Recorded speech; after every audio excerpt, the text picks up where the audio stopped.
একটা হাদিস দেখলাম ওই দিন যে 5 ওয়াক্ত নামাজ পড়ে আল্লাহর কাজ করে কিন্তু সে মানুষকে কটু কথা বলে, সে বেহেশতে যাবে না, আমাদের নবীজি বলছে।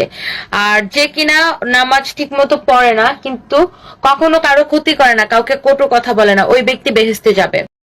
হায়া নির্লজ্জ বেপরদায়ী, এই যে দেহ প্রদর্শন করে, কণ্ঠ প্রদর্শন করে, টিকটক করে, তথ্য মিথ্যা। তোমার এই তথ্য কোনো সহি দলিল দ্বারা প্রমাণিত না।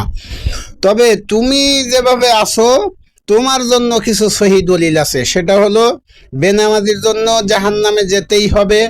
আরেকটা হলো বেপরদায়ী করে দেওয়ার সুযোগ তোমাকে যে দিয়েছে সেই পুরুষ হলো দায়ুস, ওর জন্য জাহান্নাম।